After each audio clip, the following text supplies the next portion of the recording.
বুঝতে পারছি আজ আবারও একটা সম্বন্ধ ভেঙে যাবে। সপ্তমবারের মতো আমার জন্য আসা সম্বন্ধটা আজ আবারও ভেঙে যাবে। এতে অবশ্য আমার কোনো কষ্ট হচ্ছে না, কিন্তু আমার পরিবারের হচ্ছে। মা তো রীতিমতো কটমট চাহনিতে তাকিয়েও ফেলেছে অনেকবার। পরিবারের কাছে আমি এখন অনেকটাই অবহেলিত বস্তুর মতো। এর আগেও প্রকাশ্য অপ্রকাশ্য আমার জন্য অনেক সম্বন্ধ এসেছিল। একটা তো প্রায় হতে হতে ভেঙে গেল, কারণ একটাই, আমি কালো। ঠিক কালো বললে চলে না, শ্যামবর্ণ, উজ্জ্বল শ্যামবর্ণ, কিন্তু সবার কাছে আমার এই শ্যামবর্ণ রংটা কালো নামেই বিশেষ পরিচিত। আমাদের এই সমাজের মানুষগুলোর কাছে ফর্সা মানে দুধে আলতা, আর বাকি সব কালো হিসেবেই গণ্য। ভয় হচ্ছে পাত্রপক্ষ যাওয়ার পর আমার সাথে কি হবে, এটা ভেবে ভয় হচ্ছে। কারণ যত বাড়ি সম্বন্ধগুলো ভেঙেছে, ততবারই পরিবারের কটূক্তি কথার সম্মুখীন হতে হয়েছে আমায়। প্রথম যেদিন সম্বন্ধটা আসলো, পাত্রপক্ষ দেখার পর সরাসরি বলে দিল মেয়ে তো কালো, আর একটু ফর্সা হলে ভালো হতো। তার কিছুক্ষণ পর সবাই চলে গেল, আর আমাকে শুনতে হলো সকলের গালমন্দ। ওই দিন প্রচুর কেঁদেছিলাম আমি। উপরওয়ালার কাছে একটাই অভিযোগ করেছিলাম, আর একটু সুন্দর হলে কি খুব বেশি খারাপ হয়ে যেত? ভাবনার মাঝে কখন যে মা এসে সামনে দাঁড়িয়েছিল বুঝতে পারলাম না। মাকে দেখে বুঝতে পারলাম পাত্রপক্ষের সবাই চলে গিয়েছে।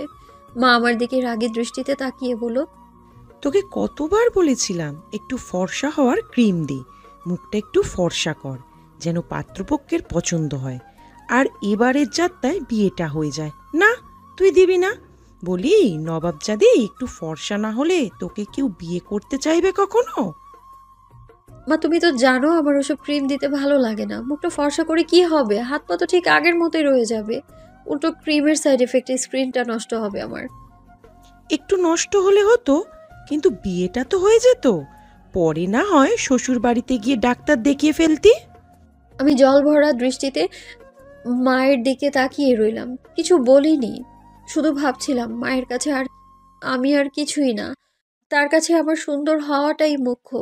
মা আরো কিছুক্ষণ বকাঝকা করে চলে গেল। জানালার ধারে মাথা ঠেকিয়ে সুদূর আকাশটার পানে তাকিয়ে আছি।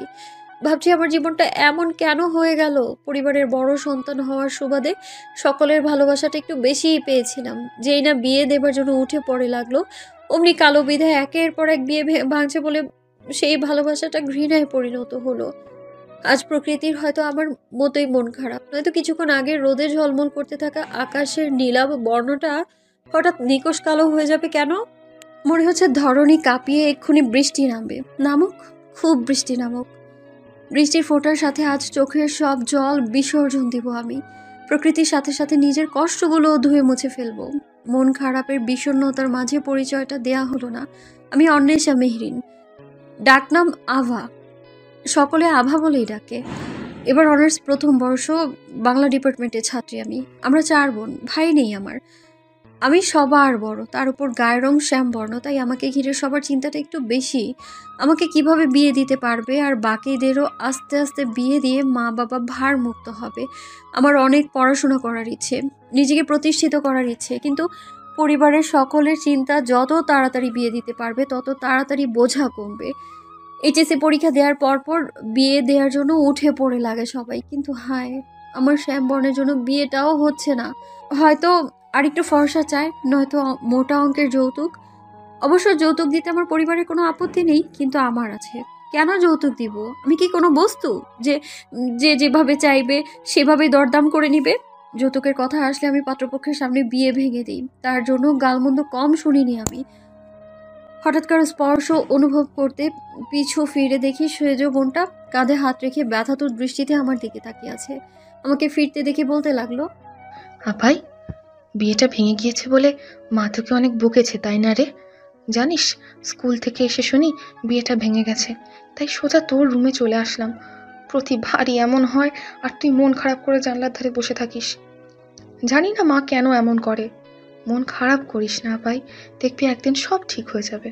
তোর জীবনে এমন একজন আসবে যার কাছে তোর শ্যামবর্ণ রংটা হবে তার প্রিয় রং, আর তোকে অনেক অনেক ভালোবাসবে। তখন মারতে সব কষ্টগুলো মুছে যাবে, দেখিস। আমার এই বোনটা আমাকে একটু বেশি বোঝে। 4 বোনের মাঝে তু বা তৃতীয়। আমরা 3 বোন প্রায় সমবয়সী। চতুর্থ জন মীরা একদম ছোট। দ্বিতীয় বোন নীরাটা কিছুটা ইন্ট্রোভার্ট, কারোর সাথেই তেমন একটা কথা বলে না। যত কিছুই হোক সে মুখ বুজে মেনে নেয়। ভালো করে কথাটুকুও বলে না। কিন্তু তুবা তার বিপরীত, চঞ্চল প্রকৃতির, সময় অসময় জ্ঞান দিতে সে এক্সপার্ট। তুবার সাথে আমার সম্পর্কটা একটু বেশিই মধুর। মন খারাপ হলে সবার আগে ও কিভাবে যেন বুঝে যায়, মাঝে মাঝে ভেবেই পাই না আমি। এই যে মন খারাপ বুঝে গিয়েছে এখন, তাই স্কুল থেকে ড্রেস চেঞ্জ না করেই আপাইকে জ্ঞান দিতে চলে এসেছে সে। বললাম, তুবা, কালো বা শ্যামবর্ণ মেয়েরা কখনো কারো ভালোবাসা পাবে এমনটা আশা করাও বেমানান। জানিস এই পৃথিবীতে শ্যামবর্ণ মেয়েদের নিয়ে ফিল্ম, বই, ছবি, উপন্যাস হয়েছে অহরহ, কিন্তু বাস্তবে না, তা সোনার হরিণ পাওয়ার মতো। মন খারাপ করো না, তুমি অনেক ভালোবাসা পাবে, দেখো একটু বা তোমাকে দোয়া দিচ্ছে। আর আমার দোয়া কিন্তু কখনো বিফলে যায় না। হি হি, এবার একটু হাসো না পাই। হয়েছে তোর পাকনামি, যা ফ্রেশ হয়ে নে, খিদে পেয়েছে নিশ্চয়ই, আমি খাবার দিচ্ছি। আগে হাসো, তারপর যাচ্ছি। ওর কথায় হাসি দিয়ে ফেললাম আর বললাম, তুই যাবি নাকি মার খাবি ফাজিল? এই তো গুড গার্ল, তোমার হাসিটা সুন্দর আপাই। দেখো আমার ভবিষ্যৎ যদি তোমার হাসিতে ফিদা হবে। হি হি। তোকে তো বলতেই তোর, কে বলবে ও আমার ছোট, তাও গুনে গুনে 5 বছরের। কথা শুনলে মনে হবে আমি না, এই আমার বড় পাগলি একটা। রাতে শুয়ে শুয়ে ভাবছি আর কতদিন এভাবে পাত্রপক্ষের সামনে গিয়ে বসবো, আর কতদিন সংসেজে নিজেকে অন্যের কাছে শোপিসের ন্যায় উপস্থাপন করব। এর শেষ কোথায়? আজকাল নিজেকে কেমন দোকানের পণ্য বলে মনে হয়। একটা করে সম্বন্ধ আসবে আর দোকানের পণ্য কেনার মতো যাচাই বাছাই করে দেখে চলে যাবে। পরিশেষে প্রতিবার কিছু কিছু না কিছু শুনতে হবে। মার বকাঝকা, মামার বাড়ি, উম, খালার বাড়ি, সকল আত্মীয়দের নিন্দা শুনতে শুনতে ক্লান্ত আমি। যখন একটা সম্বন্ধ আসছে শুনবে, পাত্রপক্ষ যেতে দেরি তো 14 গোষ্ঠী ফোন করতে দেরি নেই, শুধু বিয়েটা পাকাপোক্ত হলো কিনা জানার জন্য। যেই না শুনবে ভেঙে গেছে অমনি সকলের নিন্দা শুরু। আচ্ছা, শরীরের রংটাই কি সব? বাকি সব কি অহেতুক? আমি তো নিজে নিজেকে তৈরি করিনি, উপরওয়ালা তৈরি করেছে 18,000 মাখলুকাতকে।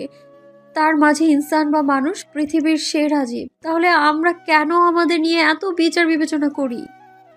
মানুষ যদি নিজেই নিজেকে তৈরি করতে পারতো, তাহলে কখনো নিজেকে অন্যের কাছে হেয় হতে দিত না। কি ভাবছো আপাই? দুপুরের ঘটনা নিয়ে এখনো মন খারাপ করে আছো? ভাবছো কালকে আরো একবার সুযোগ পাবে প্রতিবেশীরা তোমাকে নিয়ে নিন্দে করার? তাই তো, ভুলে যাও না ওসব। জানো তো আমাদের সমাজটা কেমন, অন্যের পিছু লেগে থাকা ছাড়া আর কোনো কাজ নেই তাদের। কখনো তো কারো ভালো করবে না, উল্টো ঘুরে ঘুরে দেখবে কিভাবে কার ভুল ত্রুটি খুঁজে পাওয়া যায়, আর কখন সেটাকে তিল থেকে তাল বানানো যায়। সেটাই বাদ দে, আমি এইসব কিছু ভাবছি না। আগে হলে বোকার মতো কান্নাকাটি করতাম, কিন্তু এখন তো অভ্যাস হয়ে গেছে, তাই সব হজম করে নিতে পারি। ভাবছি কাল ভার্সিটি গেলে পরীক্ষা কি দিব আমি। এসব কিছু তো পড়তেই পারিনি ভালোভাবে। ম্যাম তো বকবে, আর আফিকেও মেসেজ করা হয়নি। চিন্তা করো না, সকালে পড়া শেষ করে নিও, তাহলে ভালো পরীক্ষা দিতে পারবে। বরাবরই তুমি ভালো করো, এবারও ইনশাল্লাহ ভালো করবে। ঘুমা, সকালে উঠতে হবে। শুভরাত্রি আপাই। শুভরাত্রি। ভোরে ঘুম থেকে উঠে নামাজ পড়ে পরীক্ষার পড়া পড়তে পড়তে কখন যে আবার টেবিলেই ঘুমিয়ে পড়ি বুঝতে পারলাম না। হঠাৎ ঘুম ভাঙতেই তাড়াহুড়ো করে রেডি হয়ে না খেয়ে কোনো মতে ভার্সিটিতে পৌঁছাই। সেখানে যেতে দেখি আফি দাঁড়িয়ে আছে গেটের কাছে। মুখ দেখে বুঝতে পারছি এই মেয়ে আজ আমায় মেরেই ফেলবে প্রশ্ন করে করে। তার পেটে হাজারো প্রশ্ন কিলবিল করছে, কখন বলবে, কখন সব শুনবে। হওয়ার কথা কাল যা হলো, ভাবতে একটা দীর্ঘশ্বাস বেরিয়ে এলো আমার।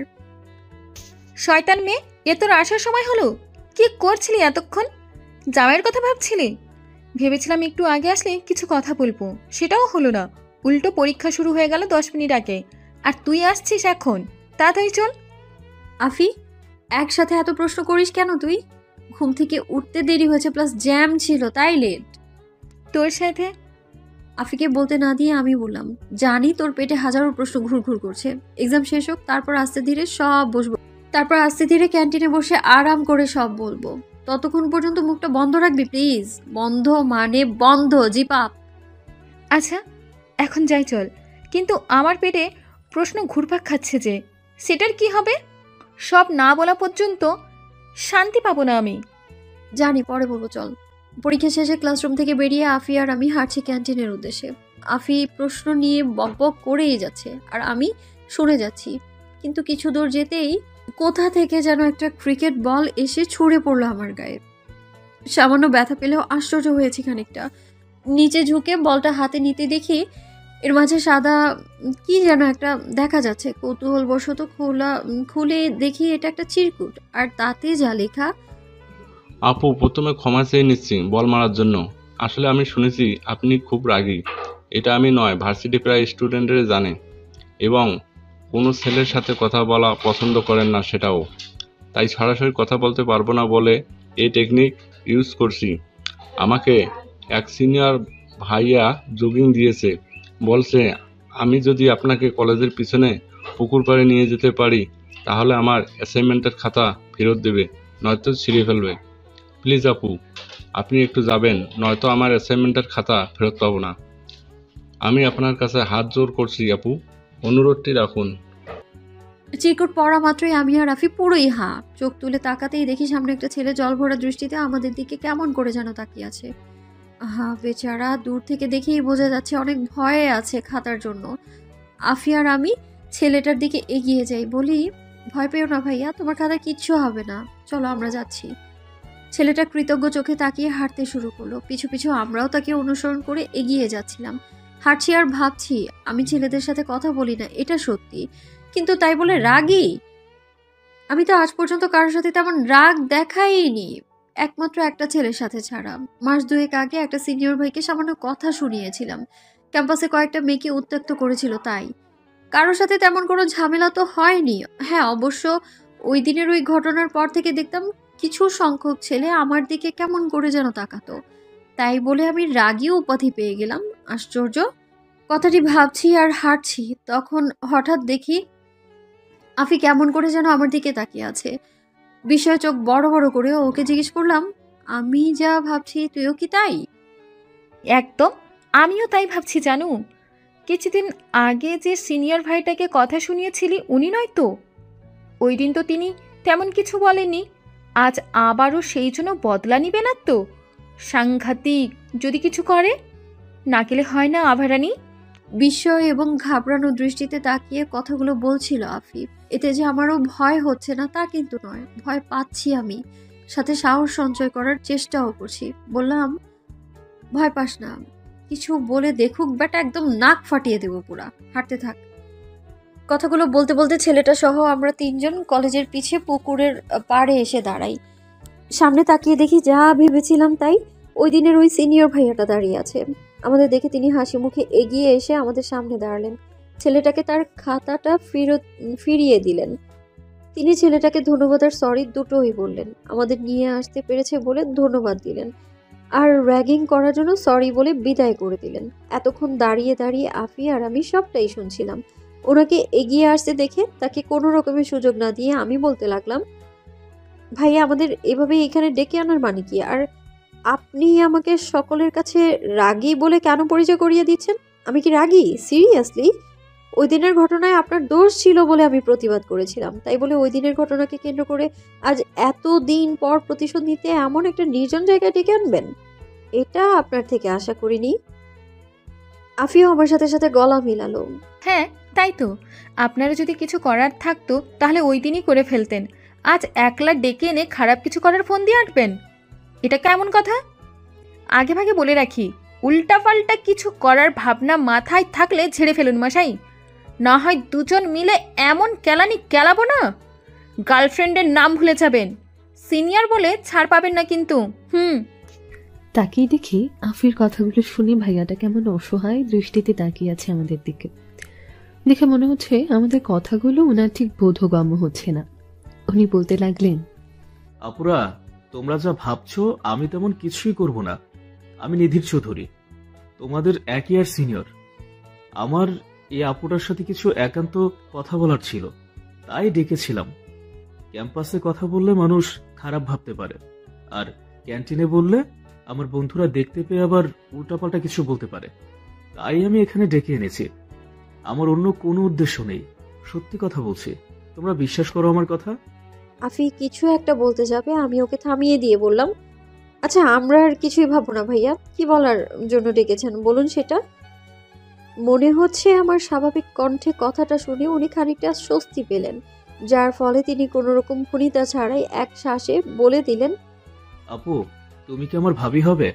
আকস্মিক অবাস্তবিক কোনো কিছু দেখলে বা শুনলে মানুষ যেমন বিস্ময়ে যথাযথ প্রতিক্রিয়া করতে ভুলে যায়, তেমনি আমাদের দুজনের অবস্থা তার চাইতে কোনো অংশে কম না। দুজনের বন্ধ ঔষধয় আপনা আপনি হাঁ হয়ে গেল। নিবু নিবু আঁখি দ্বয় দ্বারা দুটো ডিম্বাকৃতির আকার ধারণ করলো। মুখ দিয়ে বেশ উচ্চ স্বরে কি শব্দটা বের হয়ে আসলো, অথচ সামনে থাকা ব্যক্তিটার মাঝে কোনো রকম ভাবান্তর দেখা গেল না। তিনি বরাবরের ন্যায় স্বাভাবিক পুনরায় বলতে লাগলেন, যা শুনেছো তাই। তুমি কি আমার ভাবি হবে? আমার একটা বড় ভাই আছে, সে প্রচন্ড রাগী আর জেদে। তাকে কেউ হ্যান্ডেল করতে পারে না। আমি তোমাদের থেকে 1 বছরের বড় হই। তাহলে ভাবো আমার বয়স কত। এত বড় ছেলে হয়েও আমি প্রতিদিন ভাইয়ের হাতে মার খাই। তারই প্রতিশোধ নিতে আমি এতদিন তোমার মতো রাগী আর বুঝদার একটা মেয়ের খোঁজ করছিলাম, যাকে আমার ভাইয়ার সাথে বিয়ে দিতে পারি আর আমার প্রতিটা মায়ের হিসেব নিতে পারি আমি। তুমি প্লিজ প্লিজ আমার ভাবি হয়ে যাও না প্লিজ। আমার ভাইয়া সুন্দর আছে, সত্যি বলছি, সত্যি বলছি, তোমার তাকে পছন্দ হবে, দেখেই বুঝতে পারবে। নিশ্চয় ভাবছো আমি পাগল হয়ে গেছি, নয়তো এত বড় ছেলে হয়েও ছোটদের সামনে কি না কি বলছি, তাই না? কিন্তু বিশ্বাস করো, আমি যা বলছি সব সত্যি। জানো, ভাইয়ার জন্য আজ পর্যন্ত আমার একটা গার্লফ্রেন্ডও জুটেনি। ভাইয়া বলে সে যতদিন পর্যন্ত প্রেমে পড়বে না ততদিন পর্যন্ত আমিও প্রেম করতে পারবো না। এটা বড় ভাইয়ের আদেশ। তুমিই বলো, এই বয়সে এসে এসব কি আর সহ্য করা যায়? বলো তুমি। দেখো, আমি তোমার নামও জানি না, এবং কি আমি তোমাকে কখনো দেখিও নি। অবশ্য তুমি যেভাবে পর্দা করো কারোরই দেখার কথা নয়। তারপরও তোমাকে আমার ভাবি বানাবো, কারণ তোমার বাচনভঙ্গি বলছে তুমি অনেক রাগে। ওই যে আরেকদিন কথা হয়েছিল, আমি ওই দিনের কথাই বুঝেছিলাম। তাই তো তোমাকে ওই দিন আমি কিচ্ছু বলিনি। বাড়িতে গিয়ে বেশ সময় নিয়ে ভেবেছি তোমাকে ভাবি বানালে কেমন হবে। অবশেষে সিদ্ধান্ত নিলাম, আর আজ সবকিছু তোমাকে বলে দিলাম। ভাইয়াটার কথাগুলো শুনে আমার আর আফির চোখ কোটর থেকে বেরিয়ে আসার উপক্রম। আল্লাহ, এই ছেলে বলেটা কি! এত বড় শখ পেয়ে দুজনের কেউ যে অ্যাটাক ফ্যাটাক করিনি, এই শুক্রিয়া। আফি রে, এই ছেলে কি পাগল নাকি পাবনা থেকে পালিয়ে আসা কোনো রোগী? সামান্য কথা শুনিয়েছে বলে কোনো রিয়াকশন না করে উল্টা ডিরেক্ট ভাবি বানাতে চলে আসলো। আফি, আমায় ধর রে, ধর আমায়। এসব শুনে তোমার মাথাটা কেমন ভনভন করছে রে। হয়তো এই ছেলে কোনো পাগল, নয়তো আমি শিওর আমি কানে কম শুনছি। আফি শুধালো, আপনি সুস্থ মস্তিষ্কের প্রাণী তো, নাকি পাগল হয়ে ইধার উধার ভটকাতেছেন? তোমরা দুজন এমন কেন করছো? মানছি কিছুটা শক্ট পাওয়ার মতো ছিল কথাটা, কিন্তু বিশ্বাস করো, আমি যা বলছি সব সত্যি বলছি। তোমাকে আমার ভাবি হিসেবে চাই। তোমার ঠিকানা দিবে? বয়সে ছোট কিন্তু মানে বড়, ভবিষ্যৎ ভাবি। ভাবি? একের পর এক অতিরিক্ত শব্দের কারণে দুই বেষ্টি মুখ দিয়ে যেন শুধু একটা উচ্চারণ করতেই সক্ষম হলাম। জি ভাবি, আমার ভবিষ্যৎ ভাবি, সেটাও আপনি। বুঝতে পেরেছেন? এখন ঠিকানা আর নামটা বলুন ভাবি আপু। অবান্তর কথাবার্তা শোনা মাত্র মেজাজ বিগড়ে গেল। রাগান্বিত স্বরে বললাম, দেখুন ভাইয়া, প্রথমত আমি আপনার ভাবি নই, আর দ্বিতীয়ত চিনি না জানি না হুট করে কারো বউ ভাবি এগুলো হয়ে যাবো, এটা কেমন কথা, আশ্চর্য। তৃতীয়ত আপনার মাথা ঠিক নেই, আগে সুস্থ হন তারপর কথা বলুন, আসলে নাম ঠিকানা জানতে। হ্যাঁ, দ্বিতীয়বার যদি এমন করে কাউকে কিছু বলতে যাবেন না, আমরা ছেড়ে দিচ্ছি কিন্তু অন্যরা আর ছাড় দিবে না, তখন মার খাবেন। এই আফি চল। ইচ্ছে তো করছে বেটাকে দিই 2-4টা। আমার বেস্টিকে বলে কিনা রাগি, আবার করতেও চাই ভাবি। সিনিয়রের মতো থাকবেন, নয়তো পেট ফুটো করে দিবে। চল আভারানি। কথাগুলো বলে চলে যাওয়ার উত্তম আফির তাকিয়ে দেখে আভা তার দিকে কেমন রাগী চোখে চেয়ে আছে। এমন চাহানির মানে বোধগম্য নয় আফির। সে বুঝতে পারছে না কি এমন করেছে যার জন্য আভা এমন ভাবে তাকিয়ে আছে।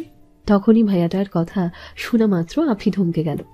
আভা, বাহ ভাবি আপু, তোমার নামটা কিন্তু খুব সুন্দর, একদম পারফেক্ট। আমার ভাইয়ের নাম কি জানো? মেহেরাব আরদিন চৌধুরী। আভা প্লাস আরদিন, বাহ, নাইস জুড়ি হবে, তাই না বলো? ধন্যবাদ ভাবি আপুর বান্ধবী, মুখ ফুসকে নামটা বলে দেওয়ার জন্য। তোমাদের আর কিছু বলতে হবে না, বাকিটা আমি করে নিতে পারবো। তোমরা এখন যেতে পারো, আমিও চললাম। দাঁত গেলিয়ে কথাটা বলে চলে যাচ্ছিল নিধির, কিন্তু কি মনে করে আবার ফিরে এসে বলল, বুঝলে কি ভাবি আপুর বান্ধবী, আমি একটু বেশি কথা বলি, তাই বলে আমি পাগল টাগল নই, ঠিক আছে? আমি একদম সুস্থ আছি, পাগলও হইনি, আর না পাগল হয়ে এখানে এখানে ঘুরছি।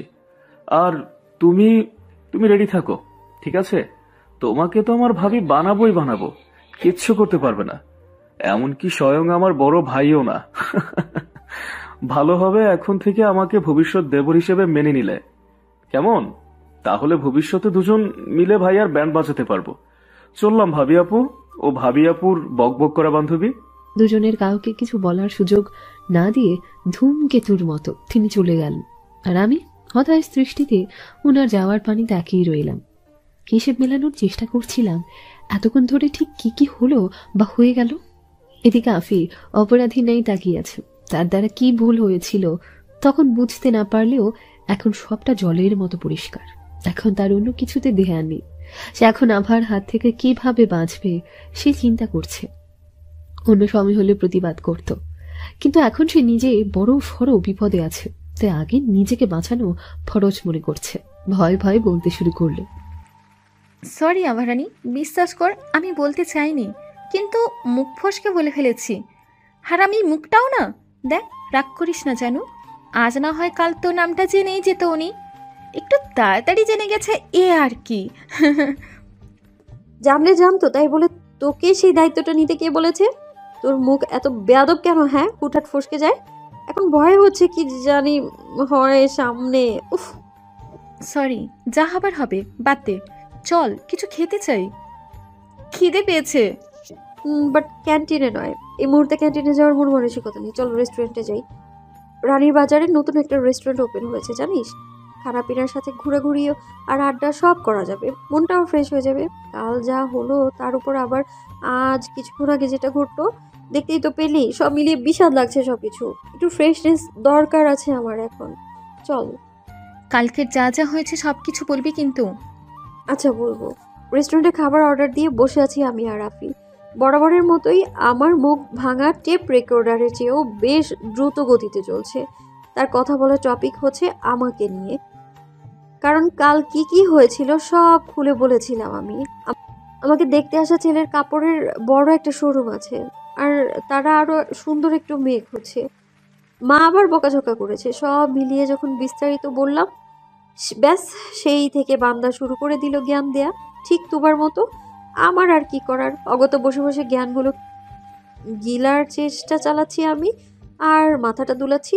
তার কথার ধরনটা হচ্ছে এমন, দেখ আভারানী, তোর এখনো বিয়ের বয়স হয়নি, বিয়ে ভেঙেছে বলে কে বলল? 14 গোষ্ঠী কার কি সমস্যা হলো এসবে কান দিস না, দেখতেও যাস না। সময় সবার এক থাকে না, তোরও দিন আসবে, সেদিন সবার মুখের ওপর ঝামা ঘষে দিবি। শ্যামবর্ণারাও মানুষ, তারাও ভালো কিছু ডিজার্ভ করে, দেখিয়ে দিবি। তুই এখন পড়ালেখায় মন দে, নিজের কেরিয়ারের দিকে ফোকাস কর, ইনশাল্লাহ ভালো কিছু করবি। এসবের দিকে মন দিলে ফাইনাল পরীক্ষার খারাপ করবি। সো মনে কর তোর কান নেই, কাওয়া নিয়ে গেছে, তুই কিছু শুনিস না, আকাশ নীল, প্যারা নেই জানু, করো চিল।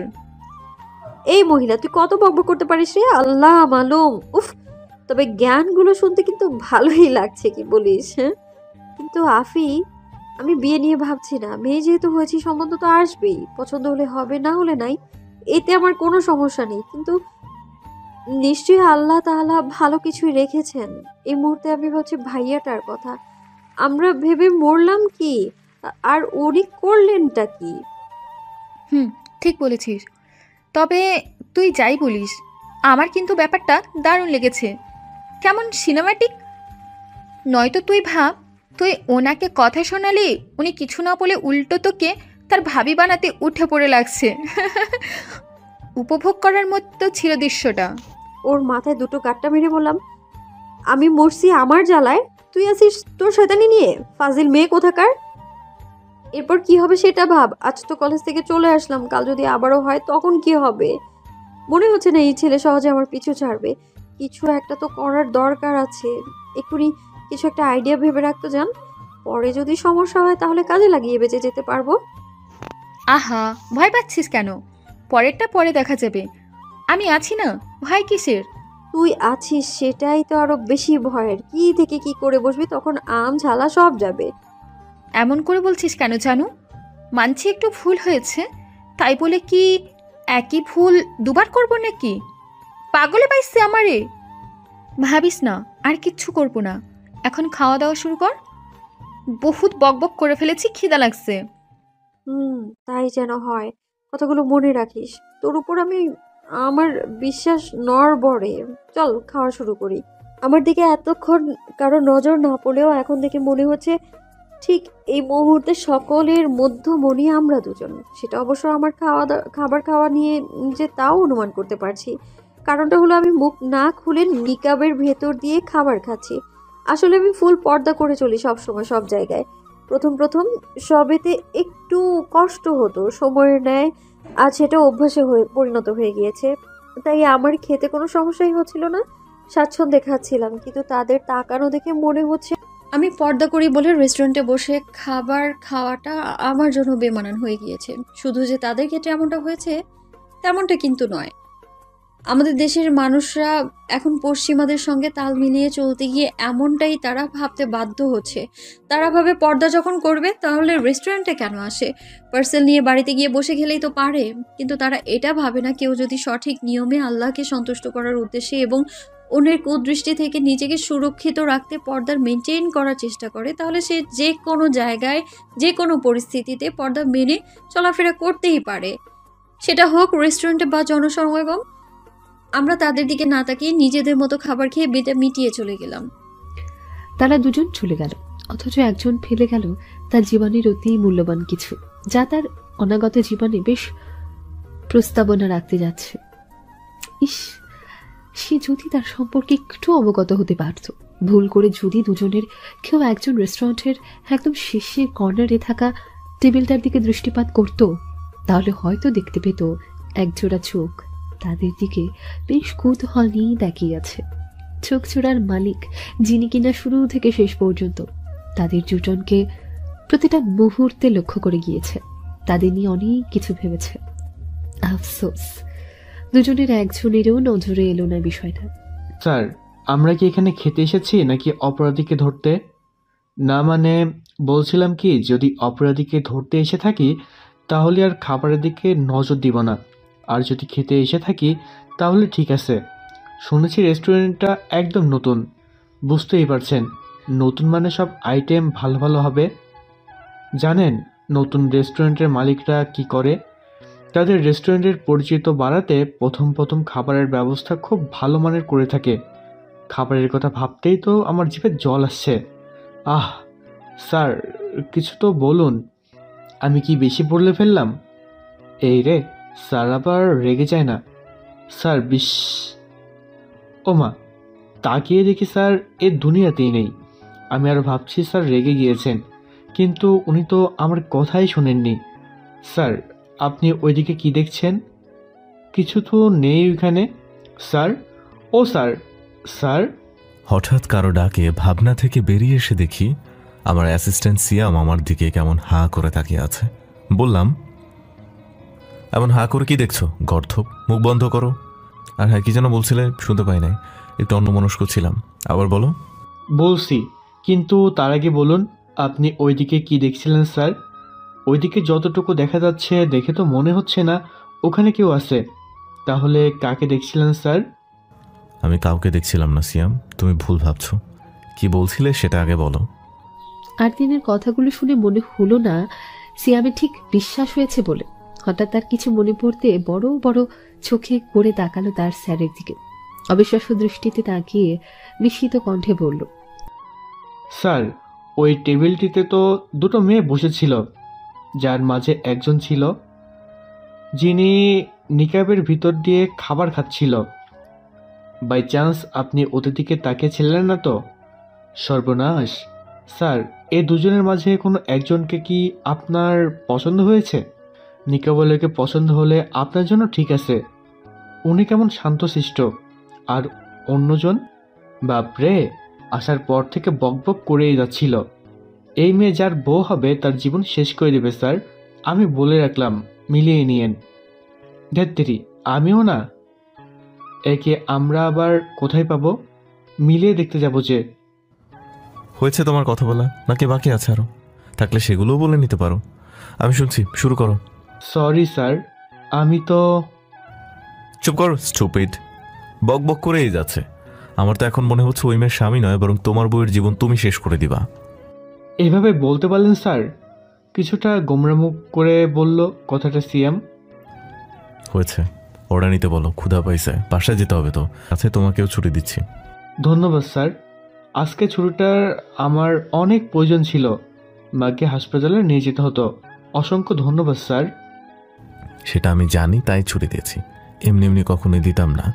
আর হ্যাঁ, আন্টিকে ভালো হসপিটালে নিয়ে যাবে। আপনি জানতেন স্যার, আমি তো চিন্তা করছিলাম কিভাবে বলে ছুটিটা নেওয়া যায়। আপনাকে অনেক ধন্যবাদ স্যার, আপনি অনেক ভালো। এবার বেশি হয়ে যাচ্ছে সিয়াম, ভুলে যেও না আমাদের পেশাটা কি বা কেমন, কি না করতে হয় তার জন্য। হ্যাঁ আচ্ছা, সেসব আজ বাদ দাও, তাড়াতাড়ি খেয়ে নাও, যেতে হবে আমাদের। স্যার। এদিকে খাওয়ার মাঝে আরদিন ভাবছে অন্য কিছু। কে এই মেয়ে যে কিনা তার কেরিয়ারে গড়া 29 বছরের রেকর্ড এক নিমিষে ভেঙে দিল? সে তো আজ পর্যন্ত কোনো মেয়েকে একবারের বেশি দুবার দেখেনি। বলা যায় দেখার মন মানসিকতা তেমন তৈরি হয়নি। আর 10টা ছেলে যখন প্রেম ভালোবাসা নিয়ে পড়ে থাকতো, সে তখন নিজের লেখাপড়া ক্যারিয়ার নিয়ে ব্যস্ত থাকতো। এসব করতে তার মন যেন সায় দিত না। প্রেমে পড়া বা প্রেম করার মতো বয়সটা সে অনেক আগে পার করে এসেছে। আজ এই বয়সে এসে কারো প্রেমে পড়াটা বোকামি। তার উপর মানুষটা যদি হয় তার হাঁটুর বয়সী, তাহলে তো সেই প্রেমে পড়াটা রীতিমতো পাপ কাজের মতো। কিন্তু আজ আর তার কেন যে সেই পাপ কাজটা করতে খুব ইচ্ছে করছে, কেন সে নিজেও বুঝতে পারছে না। ফ্ল্যাশব্যাক। রেস্টুরেন্টে বসে আরদিন ও তার অ্যাসিস্ট্যান্ট সিয়াম দুজনে মিলে যখন তাদের পরবর্তী মিশন নিয়ে চিন্তা করছিল, তখন রেস্টুরেন্টের দ্বার ঠেলে দুটো মেয়েকে সে রেস্টুরেন্টে প্রবেশ করতে দেখেছিল। তখন অবশ্য এসব নিয়ে তেমন একটা গুরুত্ব দেয়নি, নিজেদের চিন্তায় মগ্ন ছিল। কিন্তু কিছুক্ষণ পর যখন কারো নিচু সুরে হাসির আওয়াজ তার কানে বাজল, তৎক্ষণাৎ ফিরে দেখতে পেল ওই দুটো মেয়ের মাঝে বোরকা পরা মেয়েটা খুব নিচু স্বরে হাসছে। তারপর থেকে পুরোটা সময় মেয়েটার দিকে আরদিন তাকিয়েছিল। এক মুহূর্তের জন্য তার চোখ ফেরাতে মন চায়নি, অথচ মেয়েটার চোখ দুটো ছাড়া তাকে দেখার মতো আর কোনো সুযোগই ছিল না নিকাবের জন্য। কিন্তু তারপরও সে তাকিয়েছিল। মেয়েটার হাসি আর চোখ দুটোই খুব সুন্দর ছিল। আপনা আপনি তার মুখ দিয়ে মাশাআল্লাহ শব্দটা বের হয়ে গিয়েছিল।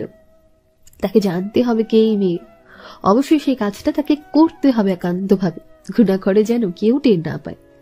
তাহলে বাকি সবার অবস্থা হবে সিয়ামের মতো। আর সিয়াম, তার কথা বাদই দিলাম, পুরাটা শুনলে এই ছেলে না জানি কি কি করবে। রমণী, তুমি কেন এলে এই সময়ে? এই অসময়ে এলে, নিলে আমার হৃদ হরণ করে। এই 8 দিনের কানে সর্বাক্ষণই বাজাচ্ছে তোমার হাসির বাজনা। নিচু সুরে হাসি না হাসলে হতো না। পৃথিবীর 4টা প্রধান ঋতুর একটা হচ্ছে শরৎকাল, স্নিগ্ধ আর সতেজ এক ঋতু শরৎ। গ্রীষ্মের খরতাপ আর বর্ষাকন্যার অশ্রু সজল নয়নের বিদায়ের মাধ্যমে নীল গগনের শুভ্র মেঘের আনাগোনা আর নদীর পাড়ে কাশফুলের টালমাটাল ছুতুর দোলা নিয়ে প্রকৃতিতে আগমন ঘটে শরতে। শরতের সকালগুলো খুব মিষ্টি হয়, কেমন শান্ত, স্নিগ্ধ আর কোমল। পেঁঝা তুলোর মতো গুচ্ছ গুচ্ছ সাদা মেঘের ভেলা, সোনালি রোদ্দুরের হাসি, মাঠে মাঠে সবুজের রাজত্ব, মেঘ, বৃষ্টি, রোদের লুকোচুরির খেলা, এই সবকিছু মিলিয়েই মায়াবী চঞ্চল শরতের বিরাজমান। মন ভালো করার মতোই নিদারুণ সুন্দর। বান্দার নিচে পড়ে রয়েছে অজস্র শিউলি ফুল, তারই গন্ধ চারদিকে মাতোয়ারা। শরতের আগমনে প্রকৃতির সঙ্গে সঙ্গে আজ নিজেকেও কেমন স্নিগ্ধ আর কোমল লাগছে। মনে হচ্ছে প্রকৃতি বুঝে আমার সঙ্গে ভাব করেছে, তারই প্রভাব পড়েছে আমার উপর। এই যে প্রকৃতি এত সুন্দর করে সেজেছে, সেই সাথে ধরনীর জনমানবকেও নিজের সুন্দর রূপে রাঙিয়ে তুলেছে, সেটা কি একটুখানি কথা? আজ আমার মন ভালো, তাই ভাবছি বাকি দিনগুলোর মতো আজ আর মন খারাপ নিয়ে ভার্সিটিতে যাব না। যত কিছুই হোক নিজেকে হাসি খুশি রাখবো। হঠাৎ চোখ পড়লো ঘড়ির দিকে, তাকিয়ে দেখি 9টা বেজে গেছে। এই রে, প্রকৃতির সঙ্গে এতটা মিশে গিয়েছিলাম যে সময়ের দিকে আর খেয়াল রাখতেই মনে ছিল না আমার। 9:30টায় ক্লাস আমার, আর আমি এখনো বসে আছি। কোথায় ভেবেছিলাম আজ হাসি খুশি থাকবো, মনে তো হচ্ছে না তা আর হবে। শিওর আজকে স্যার আমায় 10টার খবর শোনাবেন, তাতেই তৈরি হওয়া আভা। নিজেকে নিজে কথাগুলো শুনিয়ে ছুটলাম ভার্সিটিতে পৌঁছে দেখি অলরেডি 10 মিনিট লেট। আমি ভয় ভয় ক্লাসরুমের সামনে আসছি, দেখি স্যার আমাকে দেখে একটা মিষ্টি হাসি দিলেন। কিছু বলতে না দিয়ে ক্লাসরুমে আসার পারমিশনও দিয়ে দিলেন। তা দেখে তো আমি পুরাই অবাক, কারণ উনি খুবই রাগী। পড়া না পারা আর লেট করা দুটোর কোনোটাই তিনি পছন্দ করেন না। অবশ্যই এরকম কিছু টিচার পুরো বিশ্বে প্রতিটা প্রতিষ্ঠানে একটা না একটা থাকবেই, তবে তারা রাগী আর জেদি হলেও মনের দিক থেকে খুব ভালো হন। ভালো স্টুডেন্টদের আরও ভালো কিছু করতে সাহায্য করেন, সবসময় মোটিভেশনাল কথাবার্তা বলেন। রাগী টিচারদের এই গুণটা আমার বিশেষ ভালো লাগে। পড়াশোনা নিয়ে আমার দুই বেস্টু সব সময় খুব সিরিয়াস, তাই ক্লাসে অযথা আড্ডা দিই না। যত কথা সব ক্যান্টিনে গিয়ে করি, তাই বিনা বাক্য পুরো ক্লাস শেষ করে দুই বেস্টি বের হই ক্যান্টিনের উদ্দেশ্যে। সেখানে কথাও হবে, সাথে খাওয়া দাওয়া হবে, দুটোই হবে। ক্যান্টিনে বসে বার্গার চিবোতে চিবোতে আফিকে জিজ্ঞেস করলাম, হ্যাঁ রে আফি, আজ মোশাররফ স্যার আমাকে দেখে হাসলেন, তুই কিছু জানিস নাকি? কেন? লেট করাতে কিছু বললেন না, বকলেন না, উল্টা পারমিশন দিয়ে দিলেন ক্লাস করার। কেসটা কি রে? আর কি, তুই যে ওনার প্রিয় ছাত্রী সেটা কি জানিস না? এক্সাম পেপারে হাইয়েস্ট স্কোর আছে তোর। জানিস, তুই আসার আগে অনেক প্রশংসা করেছি তোর, তাই কিছু বলেনি। আমার যে তখন কি ভালো লাগছিল যদি বুঝতি। I am proud of you জানু। স্যার আমায় পছন্দ করেন? কি বলছিস? কই, কখনো তো বুঝতে পারলাম না। গাধি, স্যার যে রাগী সেটা আমরা জানি, কিন্তু তিনি খুব ভালো, বিশেষ করে তাদের সাথে যারা ভালো স্টুডেন্ট। দুই বান্ধবী কথার তালে এতটাই মগ্ন ছিলাম যে আমাদের সামনে কেউ একজন বসে আছে সেই দিকে কারো নজরই পড়েনি। হঠাৎ অপ্রত্যাশিত ডাকে দুজনে চোখ ছানা পড়া। সামনে তাকিয়ে দেখি বালা মুসিবত, মানে কালকে সেই পাগল সিনিয়র ভাইটা আমাদের সামনে বসে আছে। ভ্রু কুচকে আফি শুধালো, আপনি আপনি এখানে কি করছেন? আপনার তো এখন পাবনায় থাকার কথা ছিল, তাহলে এখানে কি? ভাইয়া, আপনি এখানেও জ্বালাতে আসছেন? শান্তিতে খেতেও দিবেন না নাকি? তোমরা আমাকে দেখে এত হাইপার হও কেন বলো তো? আচ্ছা ভাবি আপু, তুমিই বলো, আমি কি তোমাদের সাথে খারাপ কিছু করেছি? বা এই পর্যন্ত যে এতটুক পরিচয়ে আমি কি তোমাদের সাথে কোনো খারাপ আচরণ করেছি? শুধু শুধু ভয় পাও যে আমাকে। না কিছু বলেছেন আর না কিছু করেছেন, তারপরেও আপনাকে আমাদের একদমই ভালো লাগে না। আপনাকে দেখলে আমাদের অস্বস্তি হয়, তাই বলছি প্লিজ পিছু লাগা বন্ধ করে দিন ভাইয়া, প্লিজ। আপনি তো মশাই বহুত বজ্জাতেছেন, বলা নেই কয়া নেই হুটহাট ভাবি আপু করেন। বলি মশাই, কানে কি কম শোনেন? কাল আভা এত করে বলল সে আপনার ভাবি হবে না, তারপরেও কেন আছেন?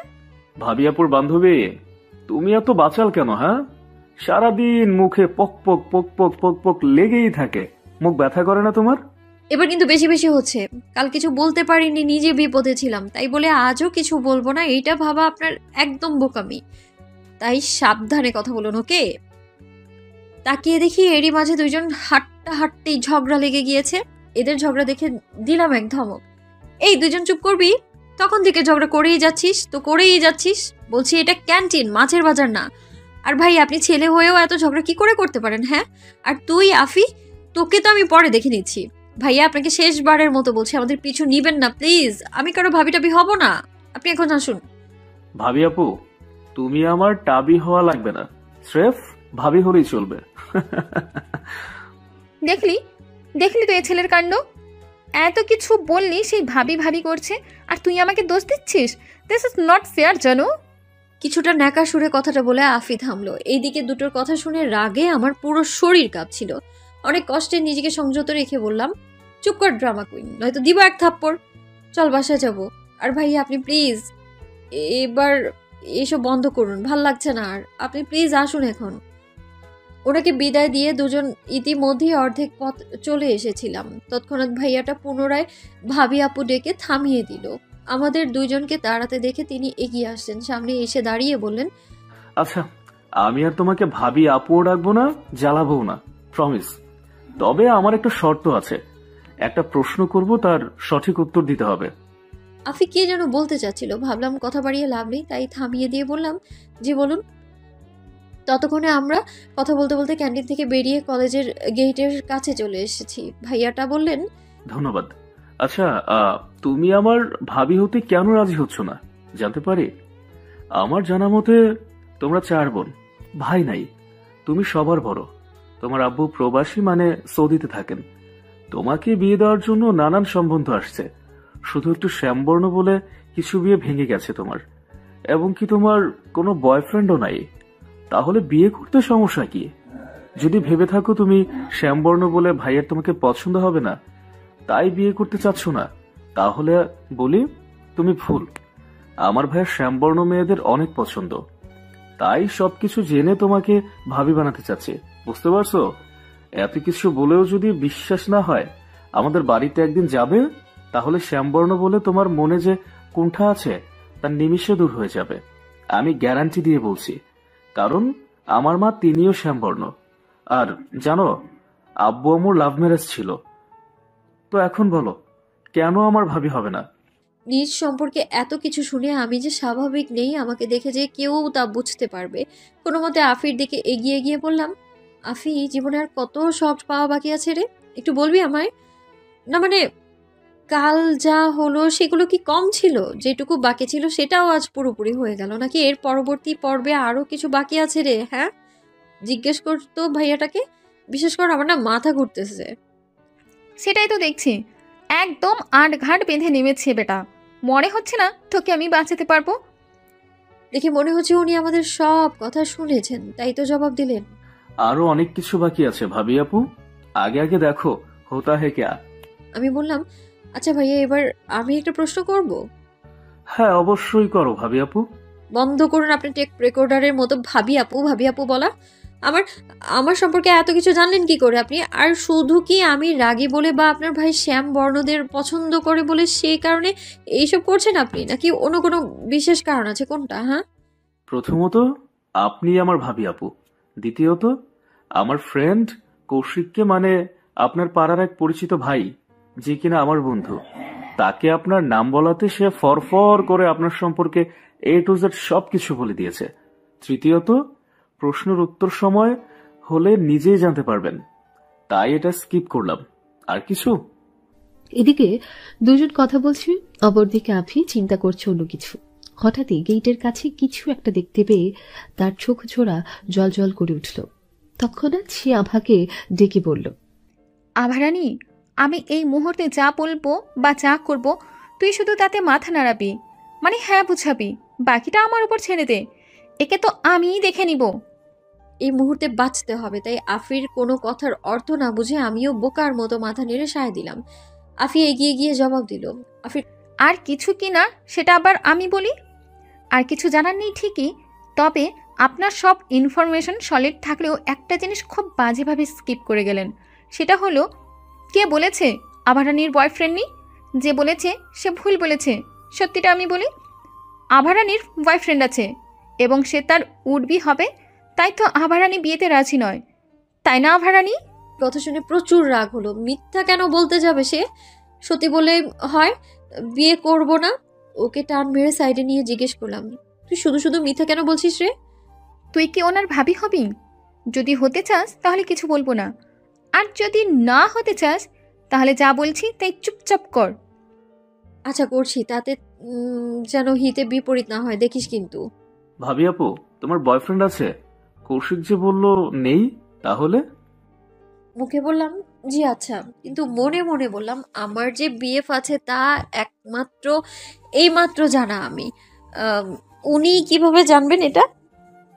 তখনই আফি গেটের দিকে আঙুল তুলে কি যেন দেখালো, তারপর যা বলল তাতে আমি তো মানে কি আমার থেকে বেশি অবাক হলেন ভাইয়াটা। মনে হচ্ছে আরেকটু হলেই তিনি জ্ঞান হারাবেন। এদিকে নিধির সামনের দিকে তাকিয়ে তার চক্ষু চড়ক গাছ। ঔষধই ফাঁক করে ভাইয়া শব্দে উচ্চারণ করেই হতবাক হয়ে গেল। শরতের এই তীব্র গরমে উষ্ঠাগত মানুষের প্রাণ। নীল আকাশে শরতের সাদা মেঘ আর শুভ্র কাশফুল প্রশান্তি নিয়ে এলেও সূর্য যেন তার সকল উত্তাপ ঠেলে দিচ্ছে ধরণীতে। সে উত্তাপ থেকে নিষ্কৃতি পাচ্ছে না কেউ। দেখে মনে হচ্ছে গ্রীষ্মের খরাকে হার মানিয়ে এগিয়ে আছে শরতের রৌদ্র দগ্ধ দুপুর। ডিউটির ফাঁকে হঠাৎ কারো ফোন পাওয়ায় জরুরি একটা কাজে নিধিরের ভার্সিটির সামনে দিয়ে যাচ্ছিল আরতি। তখন তার নিধিরের কথা মনে পড়ে। ভাবলো ও ভার্সিটির সামনে দিয়ে যখন যাচ্ছি একবার ছোট ভাইটার সাথে দেখা করে গেলে ভালো হয়। যে ভাবা সেই কাজ। অগত্যা গাড়ি থেকে নেমে ভার্সিটিতে প্রবেশ করার উদ্দেশ্যে হাঁটতে শুরু করলো সে। কিন্তু বেশি দূর না যেতে তার চোখে পড়ল নিধির ভার্সিটি গেটের কাছাকাছি দাঁড়িয়ে আছে এবং তার সাথে দুটো মেয়েও রয়েছে। একটু ভালো করে খেয়াল করতে দেখতে পেল মেয়ে দুটো আর কেউ নয়, বরং একজন তার হৃদ হরণী, অন্যজন তারই বান্ধবী। আর তারা তিনজন কেমন করে তার দিকে তাকিয়ে আছে। নিধির এবং হৃদ হরণী কেমন বড় বড় চোখে তার দিকে তাকিয়ে আছে, যেন পৃথিবীর দশম আশ্চর্যের কিছু দেখছে। আর অন্যজন যে কিনা তাকে আঙ্গুল দিয়ে দেখিয়ে দুজনকে কি যেন একটা বোঝানোর চেষ্টা করছে। ব্যাপারটা বুঝতে পারল না আরতি। বিষয়টা কি জানতে সে আরো সামনে এগিয়ে গেল। অন্যদিকে নিধির, সে যখন শুনল আভার উঠবি আছে, সে মুহূর্তে কিছুটা হতাশ হয়ে পড়েছিল। কিন্তু আফির কথায় আভার উডবিকে দেখতে গিয়ে যখন আভার উডবির জায়গায় নিজের বড় ভাইকে দেখতে পেল, সে যেন মুহূর্তে থমকে গেল, হতভম্ব হয়ে পড়ল। বন্ধ আনন্দ মুহূর্তে উন্মুক্ত হয়ে গেল। কিন্তু পরক্ষণে কিছু একটা ভাবতে তার চোখে মৃদু এক দুষ্টামি রেখা দোলা দিল। সাথে খুশির ঝলকে কেমন ঝলমল করে উঠল তার মুখমণ্ডল। মনে মনে বলল, তোমরা নিজেরাও জানো না নিজেদের জন্য কি বিপদ ডেকে আনবে। চেয়েছিলে মিথ্যে বলে বেঁচে যেতে, কিন্তু এখন যে আরো বেশি করে ফেসে গেলে। ইস ভাবি আপু, তোমার জন্য এখন আমার কেমন মায়া হচ্ছে জানো। আমার ভাই যদি এখন এসব জানতে পারে তাহলে তোমাদের যে কি হাল করবে ভাবতেই। আচ্ছা যাক, বাদ দাও। তুমি যদি বুঝতে তোমার বাচাল বান্ধবী বাঁচানোর নামে উল্টো গভীর ফাঁসান ফাঁসিয়েছে তোমায়, তাহলে বাচাল রানীকে তেলের খুনিতে চোবাতে তুমি। অবশ্য পরেও যে ছেড়ে দিবে না তাও বুঝতে পারছি। ফ্ল্যাশব্যাক। আভি যখন ভাবছিল কি করে বিয়েটা ভাঙা যায় আর নিধিরের পিছু ছাড়ানো যায়, তখন হঠাৎ সে ভার্সিটির গেট দিয়ে একটা সুদর্শন ছেলেকে তাদের দিকে এগিয়ে আসতে দেখতে পেয়েছিল। ব্যাস, সে পেয়ে গেল তার আইডিয়া।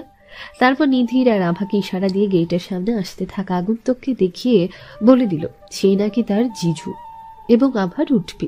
তা শুনে আভার তো অবস্থায় বেগতিক, আর নিধির সে কি কর্তব্য বিমূঢ়।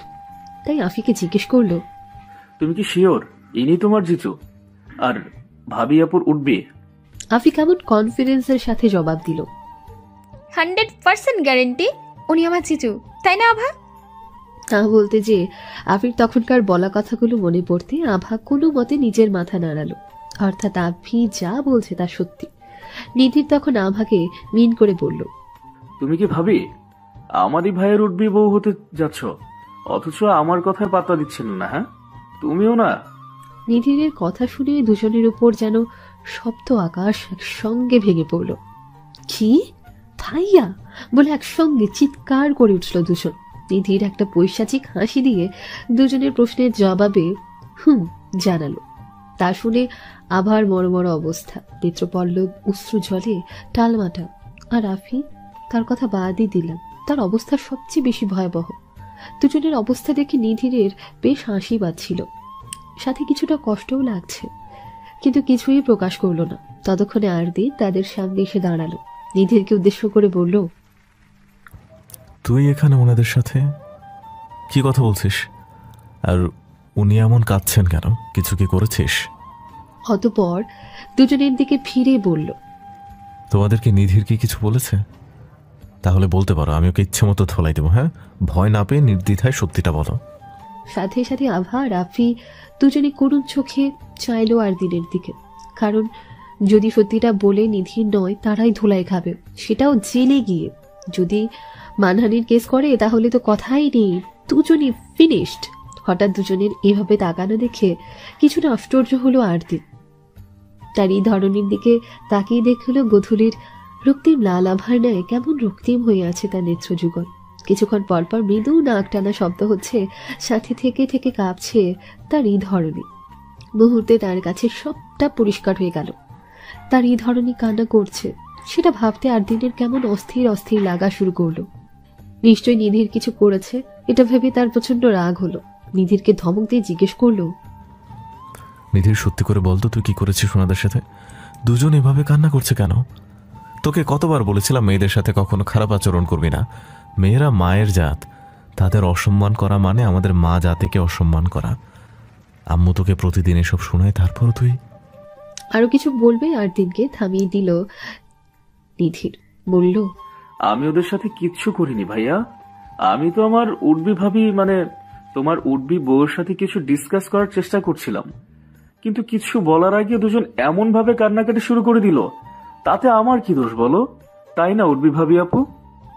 দাঁত কেলিয়া ঠাট্টা ছলে কথাগুলো বলল নিধি।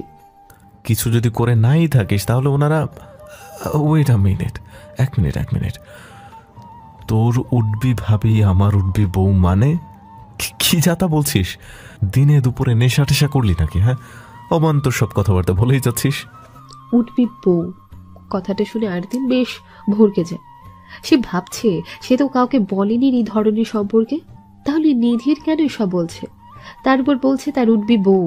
আর দিন তো সবে মাত্র তার এই ধরনীকে ভালোবাসতে শুরু করেছে, এখনো বিয়ে নিয়ে ভাবেনি। তাহলে নিধির এসব কি বলছে?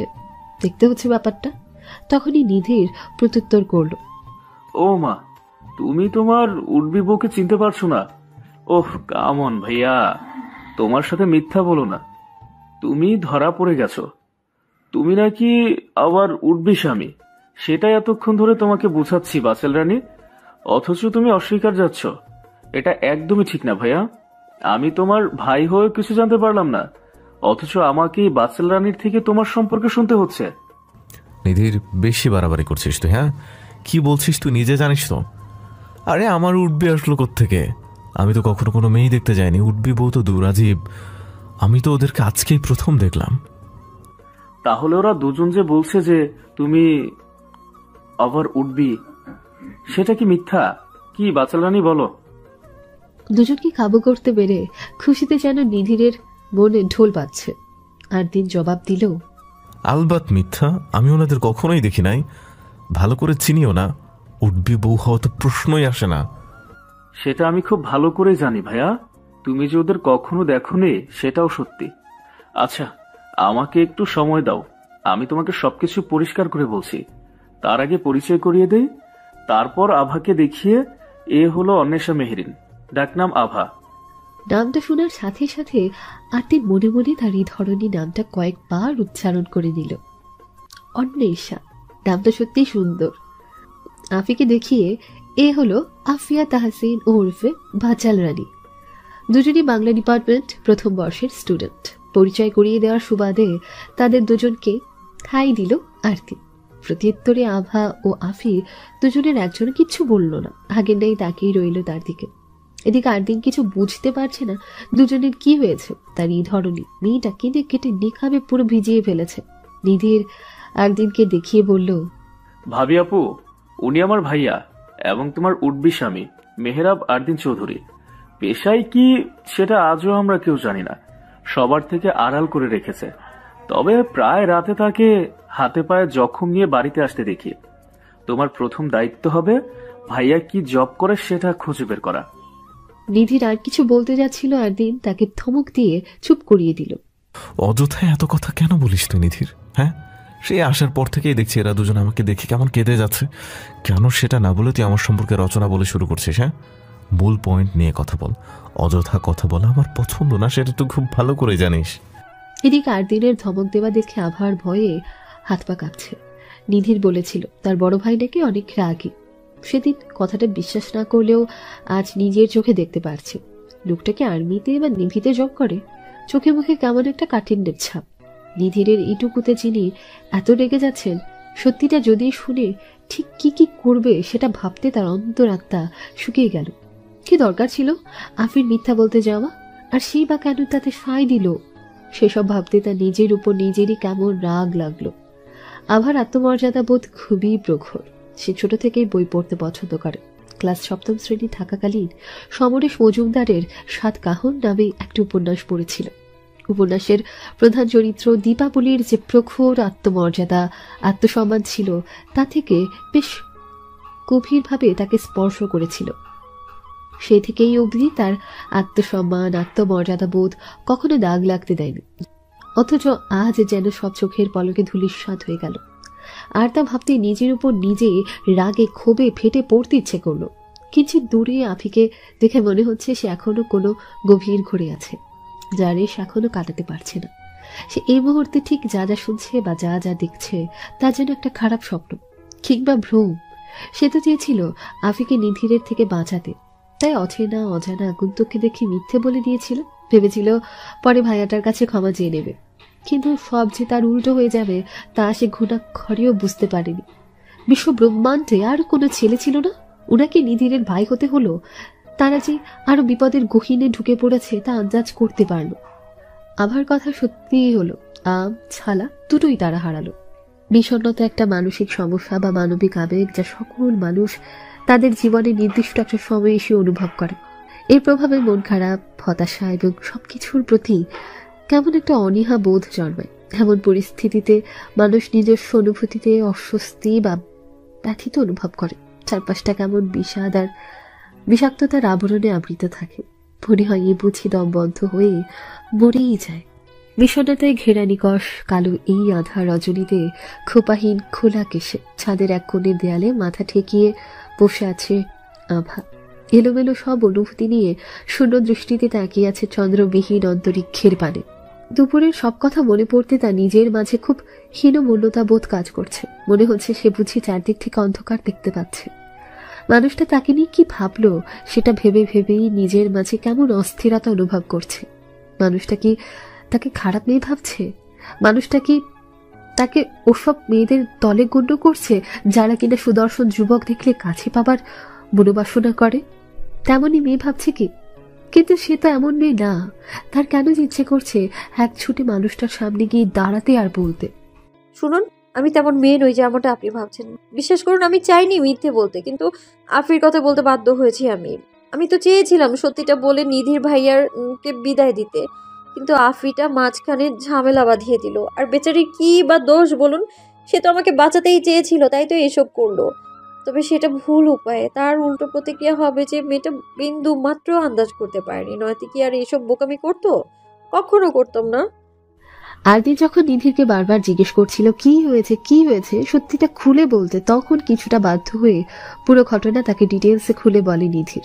তাও পুরোটা নয়, শুধু আজকে ঘটে যাওয়া ঘটনার সংক্ষিপ্ত বিবরণ। আভাকে তার ভাবি আপু ডাকা, আভার বারণ করা, মোস্ট ইম্পর্টেন্টলি আফির মিথ্যে বলাটা। আর তা শুনে আরদিন কি কর্তব্য বিমূঢ়, বিস্ময়ে হুমড়ি খেয়ে পড়ার মতো অবস্থা। হা হয়ে আভার পানে একবার, তো আফির পানে একবার, এমন ভাবে তাদেরকে বেশ কিছুক্ষণ ধরে পর্যবেক্ষণ করে গেল। এত বড় কর্মস্থলের বেশ নামকরা একজন অফিসার হয়েও তার মস্তিষ্কে ঠিক ঠাহর করতে পারল না এই মুহূর্তে এই পরিস্থিতিতে তার কিরূপ আচরণ করা শোভনীয় বা শোভা পায়। সে তাকিয়ে রইল আভার দিকে, ভাবছে মেয়েটা কি তাকে নিয়ে মজা করলো নাকি সে তাকে পছন্দ করে। কিন্তু দুটোর কোনোটাই তো হওয়ার কথা না, কারণ তাদের ফেস টু ফেস আজই প্রথম দেখা হলো। অবশ্য গতকাল সে আভাকে দেখেছে, কিন্তু আভা তাকে দেখেনি বা তাকে যে 8 দিন দেখেছে তা সে বিষয়ে অবগত না। তাহলে কেমনে কি? এসব কিছু ভাবতে তার নিজেকে কেমন পাগল পাগল লাগলো। এবার সে নিধিরকে প্রশ্ন না করে সোজা আভাকে প্রশ্ন করে বসল, আপনি কি আমাকে চেনেন বা আগে কখনো আমাদের দেখা সাক্ষাৎ হয়েছে? আমার যতদূর মনে পড়ছে আজই আমাদের প্রথম দেখা। তাহলে আমি আপনার উঠবি হই কিভাবে, যদি একটু বুঝিয়ে বলতেন। প্রশ্ন শোনার সাথে সাথে আভার কান্নার স্পিড যেন মুহূর্তে দ্বিগুণ বেড়ে গেল। এবার আর চাপা কান্না ধরে রাখতে না পেরে সশব্দে কেঁদে দিল। তাদের যেন 8 দিন আরো বেশি করে ভরকে গেল। এই ধরনের কান্না যে তার মোটেও সহ্য হচ্ছে না। এই বোকা মেয়েটা কি তা বুঝে না?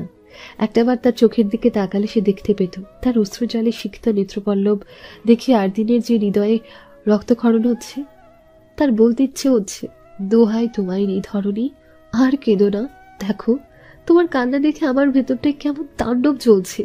একটু শান্ত হও মেয়ে, আর আমাকেও এমন বিষ বাধা থেকে একটু নিষ্কৃত দাও। কিন্তু সেসব কোনোটার কিছুই বলতে পারল না। কান্না বন্ধ করো অন্বেষা।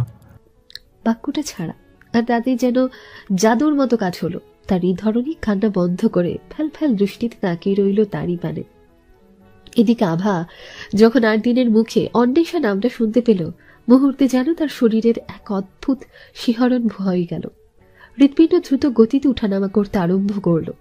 অন্বেষা নামে তাকে আজ পর্যন্ত কেউ ডাকেনি। অবশ্য বলা বাহুল্য, সে কখনো কাউকে এই নামে ডাকতে দেয়নি, একমাত্র তার বাবাকে ছাড়া। আভার খুব ইচ্ছে এই পৃথিবীর সবাই তাকে আভা নামে ডাকুক। অন্বেষা নামটা শুধু দুটো মানুষের জন্য বরাদ্দকৃত, এক তার পিতা, অন্যজন তার স্বামী। ইসলামে আছে স্ত্রীকে প্রিয় নামে বা উপনামে ডাকা সুন্নত, এতে মহব্বত পারে। আল্লাহর রহমত সর্বদা ওই দম্পতির উপর ন্যস্ত থাকে।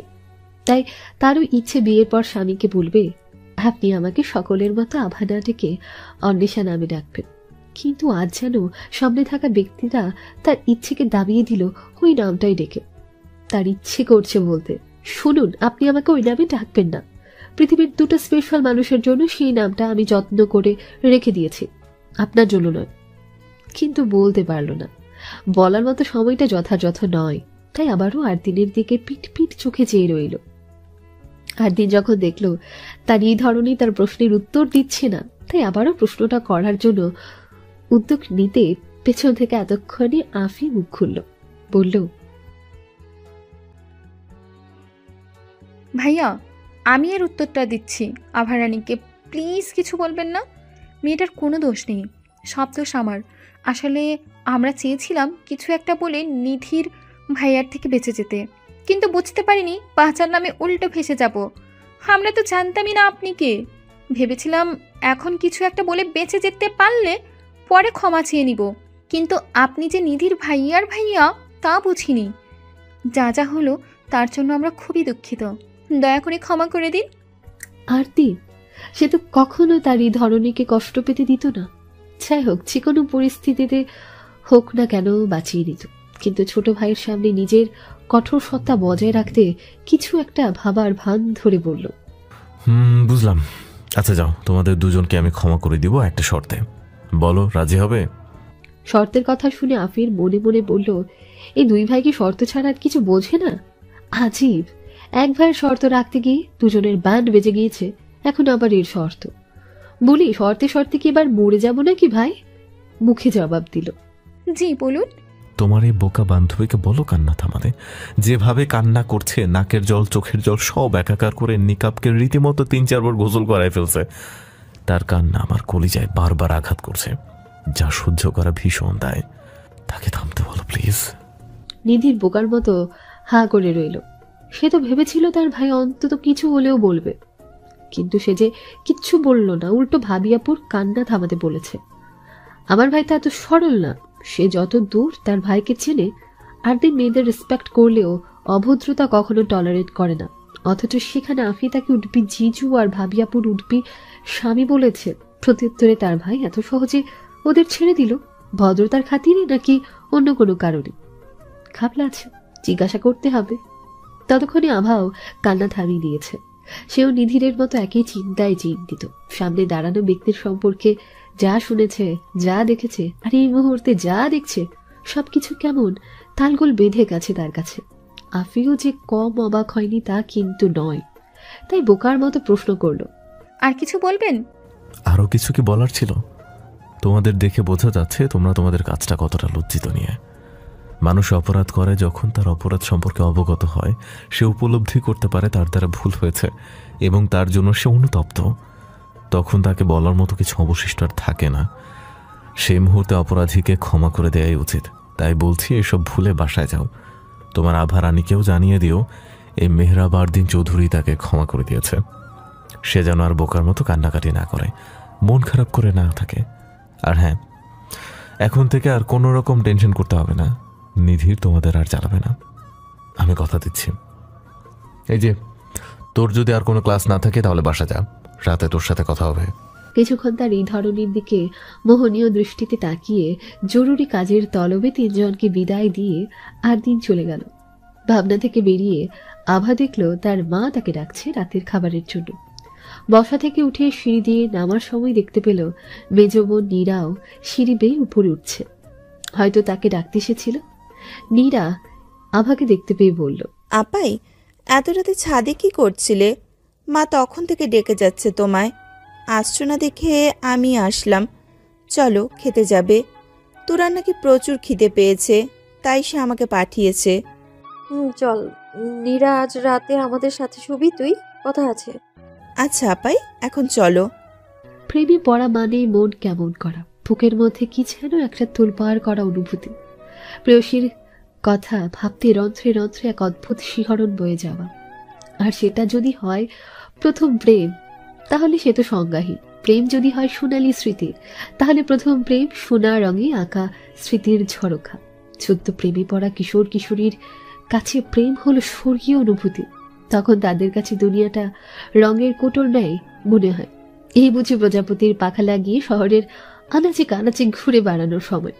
আর একজন প্রাপ্তবয়স্ক যুবকের কাছে প্রেমে পড়া মানে কিছুটা মৃত্যুর মতো। প্রেয়সীকে ক্ষণে ক্ষণে দেখার ইচ্ছে, দগ্ধ হওয়া, তাকে একটু ছোঁয়ার ইচ্ছে, ছটফট করা, আরো কত কি। আর দিনের মনে প্রেম নামক সুখ পাখিটা থেকে থেকে নাড়া দিচ্ছে। চারপাশটা কেমন সুন্দর লাগছে তার কাছে। সে যে মেয়েটাকে ভালোবেসে ফেলেছে তাতে কোনো সন্দেহ নেই। মেয়েটা যে তার এই হাল করবে সে আন্দাজি করতে পারেনি। অথচ দেখা হয়েছে 48 ঘন্টাও হয়নি, এর মাঝে দুবারের সাক্ষাৎ মেয়েটাকে সে এতটা ভালোবেসে ফেলল। আশ্চর্য লাগছে নিজের কাছে। নিজেকে বারবার জিজ্ঞেস করতে ইচ্ছে করছে, তুমি কি সেই আরদিন যে মেয়েদের সহ্য করতে পারতে না বলে মেয়েদের থেকে সবসময় ডিস্টেন্স রেখে চলতে? আজ পর্যন্ত কোনো মেয়েকে তোমার বনে জায়গা দিতে পারোনি, সেই কি তুমি? কালকের হাসি যেন আজও তার কানে ঝনঝন করে বাজছে। আর আজকের কান্নার দৃশ্যটা, সেটা যেন মনের মাঝে আরো এক দফা দাগ কেটেছে। ইস, মেয়েটা কিভাবে কাঁদছিল, চোখ দুটো যেভাবে লাল হয়েছিল মনে হচ্ছে সাথে নাকটাও লাল হয়ে গিয়েছে। তখন তাকে দেখতে কেমন লাগছিল কল্পনা করতে মন খারাপের ব্যথাটা নড়ে চড়ে উঠল। মেয়েটাকে সে এখনো দেখেনি।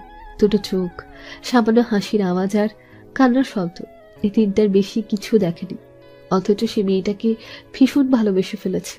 এ কথা শুনলে যে কেউ তাকে পাগল ভাবতে বাধ্য হবে। তার কি সব শোভা পায় না পাক, তাতে তার কিছু আসে না। হৃধরণীকে ভালোবেসে পাগল উপাধি পেতেও সে প্রস্তুত। ভালোবাসার মানুষটার জন্য পাগল হতেও ভালো লাগে।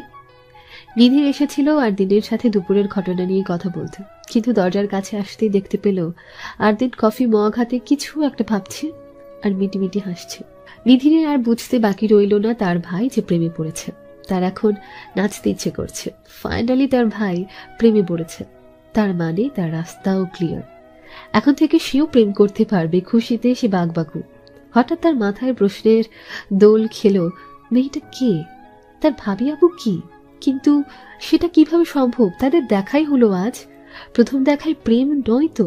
সেটা হওয়ার সম্ভাবনা আছে, কারণ সে নিজেও প্রথম দেখায় একজনের প্রেমে রীতিমতো হাবুডুবু খাচ্ছে। নিজের ছোট্ট মস্তিষ্কে এত চাপ না দিয়ে ভাইকে প্রশ্ন করা ভালো মনে করল সে। তাই বলল, ভাইয়া আসবো? ভাবনার মাঝে নিধিরের কথা শুনে আর দিনে রাগ হলো। হঠাৎ কিছু মনে পড়তে আসার অনুমতি দিল। নিধিরের রুমে প্রবেশ করে আর দিনের পাশের সোফাটাতে বসল। আর দিনের রুমটা বেশ বড় সড়ো, আর তাতে সোফার ব্যবস্থাও রয়েছে। নিধির বলল, ভাইয়া তোমার সাথে আমার কিছু কথা আছে।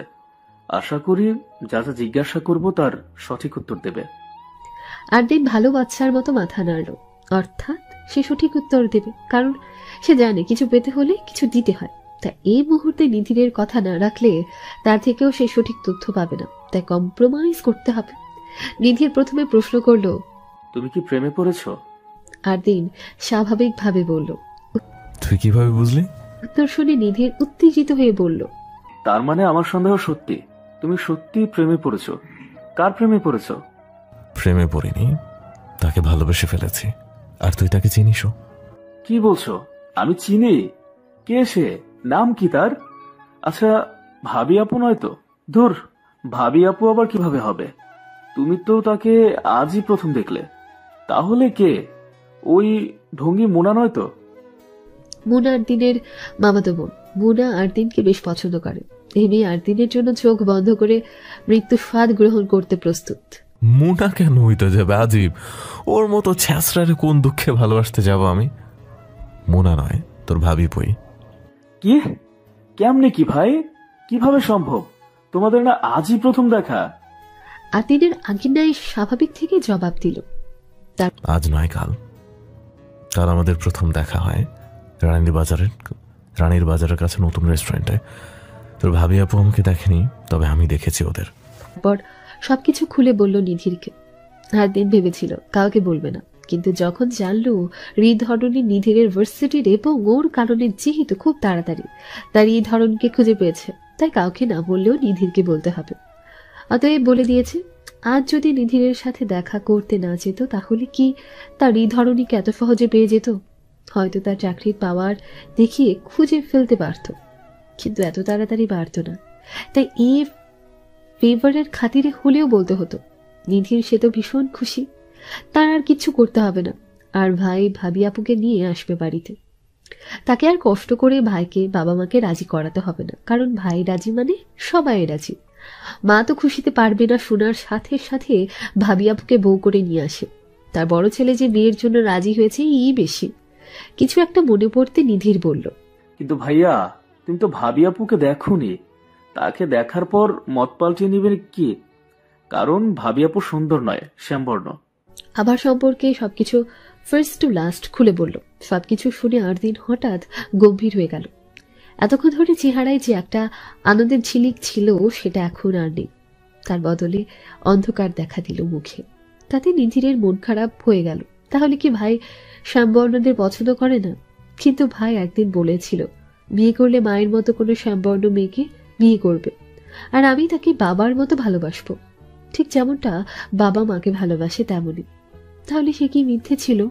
নিধির কিছু একটা জিজ্ঞেস করবে, আর দিন তাকে থামিয়ে দিল। বলল, এই তুই এখন রুমে যা, আমার সাথে আর কথা বলবি না, সামনেও আসবি না। তোকে যেন আমি না দেখি নিজের আশেপাশে। আর হ্যাঁ, বাবা মাকে কিচ্ছু বলবি না এ বিষয়ে। যাওয়ার সময় মাকে বলিস খাবার রুমে দিয়ে যেতে। নিচে যেতে পারবো না, ভাল লাগতেছে না। তুই আর কোনো প্রশ্ন না কর, এখন যা। যা বলছি মন থাকে যেন। হ্যাঁ, কিন্তু যেতে বলেছি। অগত্যা নিধির কিছু বলতে না পেরে রেগে মেগে রুম থেকে বেরিয়ে গেল। যাওয়ার সময় দরজা বেশ জোরে বাড়ি দিতে ভুলল না। নিধিরের যাওয়ার পানি তাকিয়ে রইল আরতি। নীরা তুবা দুজন আমাকে একটু জড়িয়ে ধরতো। আভা, নীরা, তুবা তিন বোন একসাথে শুয়ে আছে। আভা মাঝখানে, নীরা আর তুবা দুজন দু সাইডে। নীরা তুবা অপেক্ষা করছে আপাই তাদের কি বলবে সেটা শোনার জন্য। হঠাৎ আভা বলল, বলতে দেরি, তুবা ধরতে দেরি নেই। সে যেন এটার সুযোগ খুঁজছিল। বড় আপাইকে সে ভীষণ ভালোবাসে। তার কাছে বড় আপাই মানে ভালোবাসার অপূর্ণা। মানব জাতি এমনই, তারা যাকে একবার ভালোবেসে ফেলে তার খারাপ দিকটা দেখেও মাখে না গায়ে, ভালোবাসা বলে মেনে নেয়। দু বোনের আলিঙ্গন পেয়ে আভার মন ভালো হয়ে গেল।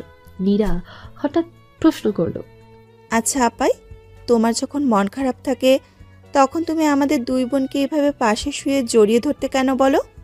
প্রশ্ন শুনে তুবাও গলা মিলালো, তাই তো আপাই কেন করো? মন খারাপে প্রিয় মানুষগুলোর সান্নিধ্য পেলে মন খারাপটা বেশিক্ষণ থাকে না। প্রিয় মানুষগুলোর মিষ্টি আলিঙ্গনে মন খারাপ ভাবটা ম্যাজিকের মতো উধাও হয়ে যায়।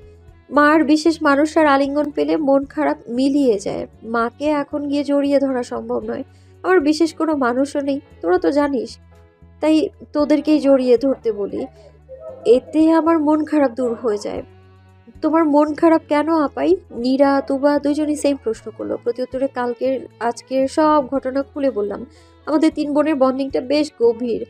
আমার সাথে কিছু হলে আফির পর আমার দুই বোন তা জানে। কিছু হলে ওদের কাছে সব সময় বলি আমি, লুকানোর মতো কিছুই থাকে না, লুকাইও না, সবটা বলে দিই, ওরাও বলে। এর ফলে তিন বোন মিলে সমস্যার সমাধান খুঁজে অসুবিধা হয় না আমাদের। বোন হলো আল্লাহর দেয়া নেয়ামত। আমার কথাগুলো শুনে নীরা তুবাহ দুজনেই আফির উপর রেগে গিয়েছিল। পরে পুরোটা বলতে শান্ত হয়। নীরা বলে, আফি আপু একদম বোকা আপাই, সে কি আর কিছু পায়নি বলার মতো? বেছে বেছে এটাই বলতে হলো। ভাগ্যিস ভাইয়াটা ভালো, তাই কিছু বলেনি, নয়তো রেগে মেগে কি করতো ভাবতেই আমার ভয় করছে। সেটাই, কিন্তু কেন যে আফির দোষ দিতে গিয়েও দিতে পারছি না। আফি যা করেছে আমার জন্যই করেছে। মেয়েটা আসার পথে পুরোটা সময় সরি বলে আসছে। একটু আগেও ফোন করে কান্নাকাটি সে করে শেষ। আর বললাম আমি রেগে নেই, তাও শুনে না। সরির উপর সরি বলেই যাচ্ছিল সমান তালে, তাই আরো রেগে ফোনটা কেটে দিয়েছি। নীরা বলল, থাক, রাগ করো না, কাল ভার্সিটি গিয়ে আমাদের মতো আপুকেও জড়িয়ে ধরো। তুমি তো বলো মন খারাপে প্রিয় মানুষের আলিঙ্গনে মন ভালো হয়ে যায়, সেই টেকনিক ইউজ করো। ঠিক বলেছিস, তাই করব। মেয়েটা যা কাদা কেঁদেছে না। আভা আর নীরা বকবক করছে। তুবার সেদিকে মন নেই, কি জানি কি ভাবছিল। হঠাৎ তুবা মুখ খুললো বললে ভুল হবে, বোমা ফাটালো। বলল, আপনি তুমি বলছো ভাইয়াটা অনেক রাগী, তাহলে তোমরা যা করছো তাতে তার কিছু না কিছু রিয়াকশন তো করার কথা ছিল। কারণ রাগী মানুষরা এমনিতে রেগে থাকে, তার উপর আবার তাদের নিয়ে উল্টোপাল্টা বললে তো জায়গায় জায়গায় মেরে দেওয়ার কথা। আর তুমি বলছো কিছু করেনি। ডাল মে কুছ কালা নেই হ্যাঁ তো। সেটা আমিও ভেবেছি, কিন্তু উত্তর পাইনি। কি জানি কি হয়েছে ওনার, কিছু না বলে উপদেশ দিয়ে বাসায় যেতে বলে দিলেন, তাই পরে কিছু ভাবিনি। আর আর তুই যে ডালে কিছু কালা খুঁজছিস তেমন কিছুই না, আমাদের আজই প্রথম দেখা। যাই হোক, সেসব ছাড়, নিজের ছোট্ট মস্তিষ্কে অহেতুক এত চাপ দিস না তো, বেচারা তোর চাপে গলেই যাবে। নীরা তুবা দুজনেই হেসে দিল, সাথে আমিও। অতঃপর দুজনকে ঘুমোতে বললাম। আবার এখন ভালো লাগছে। সে ভাবছি বিপদ থেকে মুক্তি মিলেছে। নিধির ভাইয়া আর ভাবি আপু করে মাথা পোকা নাড়াবে না। নিধির ভাইয়া আর ভাবি আপু করে মাথার পোকা নাড়াবে না। কাল থেকে আবার আগের মতো ভালোভাবে ভার্সিটিতে যেতে পারবে। পারানি আদৌতে কি আবার ভাবনা সত্যি হবে? কে বলতে পারে? কাল নতুন ভোরের সাথে সাথে আবার জীবনেও নতুন কোনো এক অধ্যায় সূচনা হতে পারে। আজ 1 অক্টোবর। অক্টোবরের আগমনে প্রকৃতি যেন কোনো এক বিশেষ রঙিন রূপে নিজেকে রাঙায়িত করেছে। চারদিকে অক্টোবরের ছোঁয়া। এ মাসে পৃথিবীকে কেন যেন একটু বেশি সুন্দর লাগে। আভা ভোরে উঠেছিল নামাজ পড়তে। নামাজ শেষে জানলা দিয়ে সূর্যোদয়ের দৃশ্যটা কিছুক্ষণ উপভোগ করে আবার বিছানায় গিয়ে শুয়ে পড়ে। আজ আভা দুজন ভেবে রেখেছে ভার্সিটিতে যাবে না, তাই আবারও একটা ঘুম দেওয়ার সিদ্ধান্ত নিল সে। কাল রাতে কথায় কথায় ঘুমাতে বেশ দেরি হয়েছিল, যার দরুন ঘুমের রেশ এখনো পুরোপুরি কাটেনি। শুতে কিছুক্ষণের ভেতর ঘুমিয়ে পড়ে, কিন্তু 1 ঘন্টা না যেতে তার ডাক আসে। মা ডাকছে। এই 7 সকালে ডাকঘর থেকে তার জন্য একটা খাম এসেছে। ডেলিভারি ম্যান সাইন নেওয়ার জন্য দাঁড়িয়ে আছে, তাকে উঠার জন্য বারবার তাড়া দিচ্ছে। অগত্যা ঘুমো চোখে কোনো মতে উঠে এসে সাইন করে খামটা নিল আভা। তবে সেটা না খুলে বালিশের পাশে রেখে আবার ঘুমিয়ে পড়ল। এদিকে একজন অস্থিরতায় এদিক থেকে ওদিক ঘরময় পায়চারি করছে। মেয়েটা চিরকুটটা পেয়েছে তো, পাওয়ার পর সেটা পড়েছে নাকি ফেলে দিয়েছে? চিরকুট দেওয়াটা তার পছন্দ হবে নাকি সেকেলে মনে হবে? আজকালকার মেয়েরা আবার এসব পছন্দ করে না। সোশ্যাল মিডিয়ার মতো মিথ্যে মরিচিকাময় ভালোবাসায় পিছে ঘুরে কি জানি কি করছে। ভাবতে ভাবতে ঘড়িতে 9টা বেজে গেল। 10টায় অফিস। ভাবনা চিন্তা এক সাইডে রেখে নিজের দায়িত্ব পালন করার উদ্দেশ্যে বেরিয়ে পড়ল সে। তার কাছে প্রথমে দায়িত্ব, তারপর ভালোবাসার চিন্তা ভাবনা। ঘুম থেকে উঠে বিছানা গোছাতে গিয়ে বালিশের পাশে একটা খাম পেল আভা। খামটা কার ভাবতে হঠাৎ সকালের কথা মনে হলো। কে যেন তাকে একটা খাম পাঠিয়েছে ডাক টিকিটের মাধ্যমে। কথাটা ভাবতে আশ্চর্য লাগলো। এই আধুনিক যুগে ইন্টারনেটের মতো সুযোগ সুবিধা থাকতে সেগুলো ব্যবহার না করে ডাক টিকিটের মাধ্যমে কে তাকে চিঠি পাঠাতে পারে? আফিন হতেও পারে। মেয়েটা হয়তো ভাবছে এখনো আমি তার উপর রেগে আছি, রাগ ভাঙানোর চেষ্টা করছে। আফিটাও না একটা পাগল, ওকে একটা ফোন করে ডেকে নে। আজ ভার্সিটিতে যাব না, যখন একটু ঘোরাঘুরি, সাথে কালকের বিষয়ে কথাও বলে নিতে পারবো। যে ভাবা সেই কাজ। আফিকে ফোন দিল সে। ফোন বাজতে ওপাশ থেকে রিসিভ হলো। আভা কথা বলার আগে ওপাশ থেকে প্রশ্ন আসলো প্রথম। আভা রানীর কি রাগ ভেঙেছে? খুব ভেঙেছে। চিঠি দিয়ে কেউ রাগ ভাঙাতে চাইলে তার উপর কি আর রেগে থাকা যায়? রাগ ভেঙেছে ভালো কথা, কিন্তু চিঠির বিষয়টা ঠিক বুঝলাম না। আমি কেন তোকে চিঠি দিতে যাব? ইচ্ছে হলে তোদের বাসায় গিয়ে রাগ ভাগাতে পারি, অযথা চিঠি ফেটি কেন দিতে যাব? কি বলছিস তুই? তুই চিঠি দিসনি? তাহলে আজ সকালে যে আমাদের বাসায় আমার নামে একটা খাম আসলো সেটা কে দিয়েছে? অবশ্য আমি ওটা খুলেও দেখিনি, ভেবেছিলাম তোকে বাসায় এনে তোর সামনেই খুলে পড়বো তোর দেয়া চিঠিটা। এখন তুই বলছিস তুই দেসনি, তাহলে কে দিল এটা? তুই খামটা খুলিসনি? বললাম তোর না, তোর সামনে পড়বো বলে হাতে নিয়ে বসে আছি আমি। খুব ভালো করেছিস জানু, তুই খুলিস না, আমি আসছি। আইলার বেগে ছুটে আসতেছি, একসাথে দুজনই পড়বো, তুই খুলিস না কিন্তু। আচ্ছা তাড়াতাড়ি আসবি। রাখ, বাকি কথা বলার আগে আফি ফোনটা কেটে দিল। এই মেয়েটাও না, আফি আর আমাদের বাসা কাছাকাছি, 5 মিনিটের রাস্তা মাত্র, তাই যে কোনো সময় দুজন দুজনের বাসায় আসা যাওয়া করতেই পারি। কিছুক্ষণ পর আফি আসে। আসতেই তার লাফালাফি শুরু, চিঠি পড়বে বলে।